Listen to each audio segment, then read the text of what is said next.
Assalamualaikum warahmatullahi wabarakatuh. Kami dari kelompok 1 yang beranggotakan Gilang Sanda Mulia Pradana NPM 2051002, M Adib Dwi Pangestu NPM 2051012, Vetra Rianur NPM 2051017, Iqbal Harun NPM 2051018, dan Andrean Yuda NPM 2051027 akan mempresentasikan tugas AIK 2 yang berjudul Konsep Ibadah dalam Islam. Yang pertama, saya akan membacakan materi yang pertama.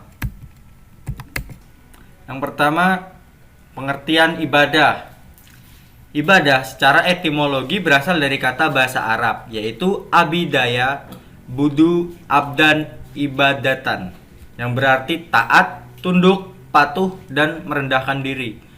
Kesemua pengertian itu mempunyai makna yang berdekatan. Seseorang yang tunduk, patuh, dan merendahkan diri di hadapan yang disembah disebut abid, yang beribadah.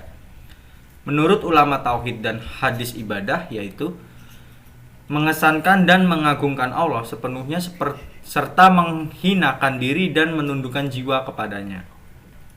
Selanjutnya mereka mengatakan bahwa ibadah itu sama dengan tauhid. Ikrimah, salah seorang ahli hadis, mengatakan bahwa segala lafaz ibadah dalam Al-Quran diartikan dengan tauhid. Menurut ahli fikih, ibadah adalah segala bentuk ketaatan yang dikerjakan untuk mencapai kehadiran keridhaan Allah Subhanahu wa Ta'ala dan mengharapkan pahalanya di akhirat. Selanjutnya materi akan dibacakan teman saya. Assalamualaikum warahmatullahi wabarakatuh. Di sini saya akan melanjutkan materi sebelumnya. B. Hakikat ibadah. Adapun hakikat ibadah yaitu 1.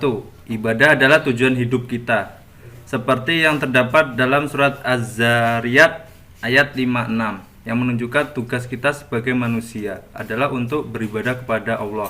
2. Hakikat ibadah itu adalah melaksanakan apa yang Allah cintai dan ridhoi dengan penuh ketundukan dan perendahan diri kepada Allah. 3. Ibadah akan terwujud dengan cara melaksanakan perintah Allah dan meninggalkan larangannya. 4. Hakikat ibadah sebagai cinta. 5. Jihad di jalan Allah, dalam kurung berusaha sekuat tenaga untuk meraih segala sesuatu yang dicintai Allah. 6. Takut maksudnya tidak merasakan sedikit pun ketakutan kepada segala bentuk dan jenis makhluk melebihi ketakutannya kepada Allah Subhanahu wa Ta'ala. Dan selanjutnya akan dilanjutkan oleh teman saya. Oke, assalamualaikum warahmatullahi wabarakatuh. Saya di sini akan melanjutkan materi yang sebelumnya, yaitu C. Fungsi ibadah. Fungsi ibadah yang pertama adalah mewujudkan hubungan antara hamba dengan Tuhannya. Mewujudkan hubungan antara manusia dengan Tuhannya dapat dilakukan melalui muqarabah dan hudu. Yang kedua yaitu mendidik mental dan menjadikan manusia ingat akan kewajibannya. Yang ketiga, melatih diri untuk berdisiplin. Oleh karena itu, banyak ayat Al-Quran ketika berbicara tentang fungsi ibadah menyebutkan juga dampaknya terhadap kehidupan pribadi dan masyarakat. Ketika Al-Quran berbicara tentang sholat, ia menjelaskan fungsinya. Bacalah apa yang telah diwahyukan kepadamu, yaitu Alkitab, Al-Quran, dan dirikanlah sholat. Sesungguhnya sholat itu mencegah dari perbuatan-perbuatan keji dan mungkar, dan sesungguhnya mengingat Allah, sholat adalah lebih besar keutamaannya dari ibadah-ibadah yang lain, dan Allah mengetahui apa yang kamu kerjakan. Dalam ayat ini Al-Quran menjelaskan bahwa fungsi sholat adalah mencegah dari perbuatan keji dan mungkar. Perbuatan keji dan mungkar adalah suatu perbuatan merugikan diri sendiri dan orang lain. Oke, materi yang selanjutnya akan dibacakan oleh teman saya. Assalamualaikum warahmatullahi wabarakatuh. Saya akan melanjutkan materi yang sebelumnya. D. Ibadah mahdah dan hoiro mahdah.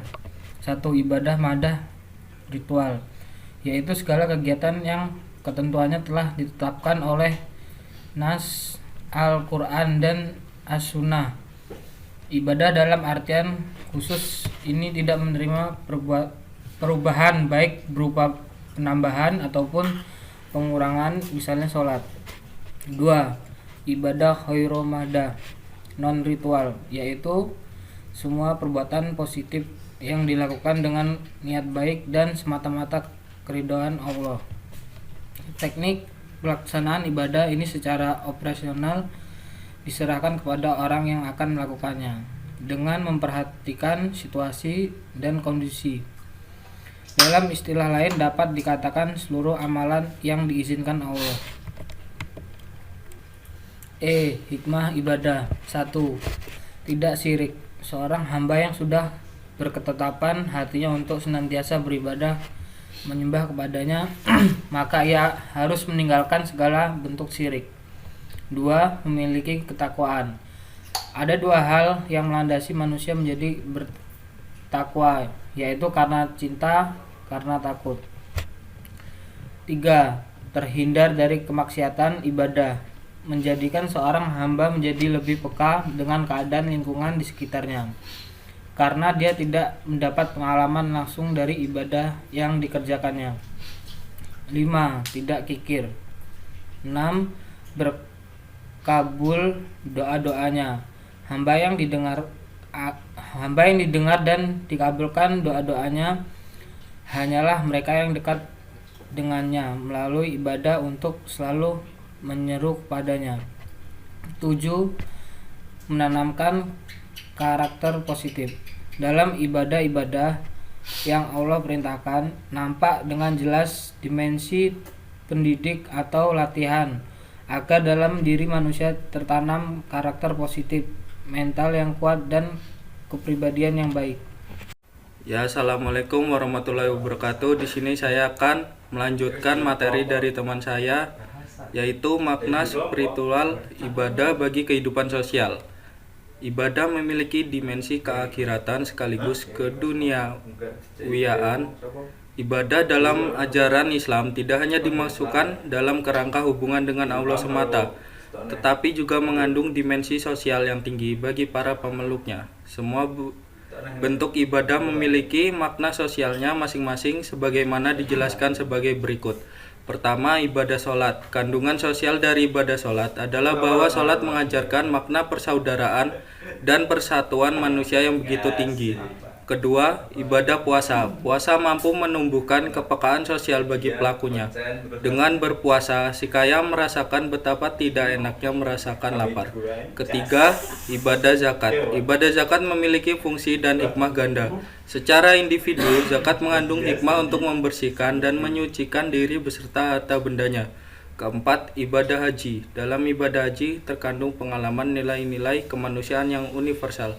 Sekian dari kelompok kami. Saya ucapkan terima kasih dan wassalamualaikum warahmatullahi wabarakatuh.